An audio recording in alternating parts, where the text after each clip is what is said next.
The R90S is an icon. It comes actually from a time where bikers were rebels.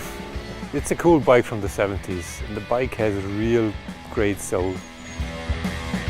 It was the first bike which had a designer working on it, and we decided to bring out this old jewel and recut it in a way that nobody expected from BMW Motorrad. We were looking for a partner with the right spirit and knowledge how to build a high-performance bike. And we found him, actually in California.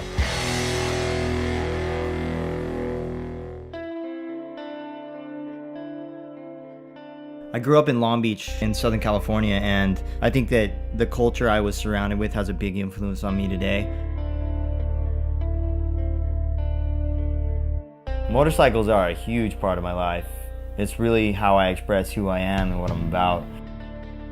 It seems that no matter what I look at, it has an influence. And when BMW approached us to do the R90S homage project, I was really excited about it, but at the same time I was also very curious as to where we would start and where they wanted us to finish up. I mean, the biggest challenge was we needed to convince Roland Sands to build this bike for us. I thought of bringing over some sketches to him, but then we got to bring him a prototype of this bike. 1 week later we were there in California with a bike, and he just started doing burnouts in the yards, and then he came back and his eyes were just beaming, and that was it. It was just such a spectacular, crazy moment in this project. With what BMW has going on, it's like a whole new level of design, and we're looking at incredibly reliable bikes paired with beautiful function and form.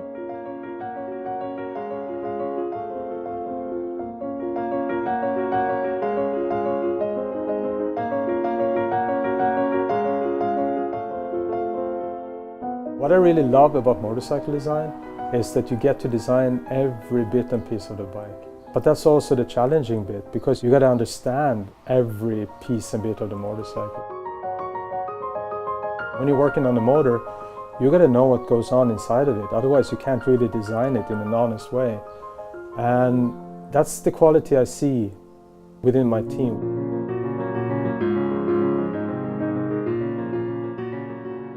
What I think is interesting with this motorcycle, somehow it also reflects the spirit in the design studio. Because a lot of people out there, they think that we're like these super clean-cut guys running around in white lab coats and, working on computers that creates motorcycles in a magical kind of way. Yeah, on one hand it might be true, right? We're a very high-tech company. On the other hand, we're really a bunch of garage rats. And guys are welding and grinding and getting dirty. And this combination, I think, is just the coolest thing, right?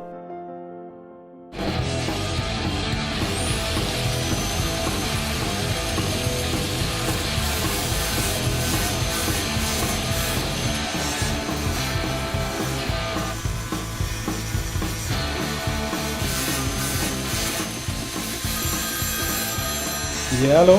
Hola, what's happening? Hey, Roland, you sent me a picture of the frame for the instruments. It's such a killer part. We got that part back, man, and it's perfect. Like, it's really lightweight. When people think about BMW, they usually think about precision and function, which is also correct. I mean, we're always at the cutting edge, pushing innovation. That's our thing.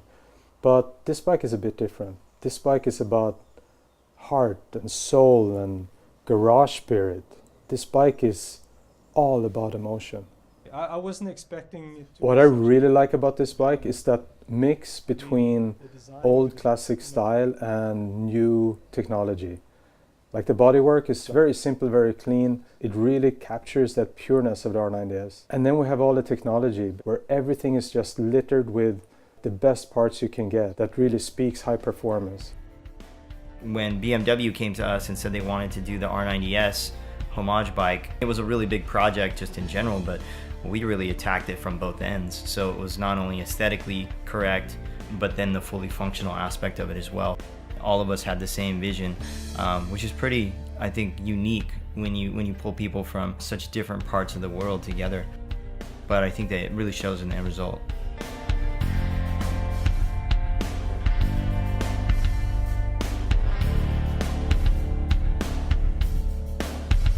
I think for me, a motorcycle is easily the purest execution of an idea, it's all exposed, you know? The engine's all out there.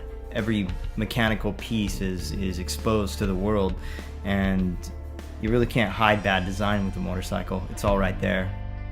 I really get a lot of satisfaction out of making that work.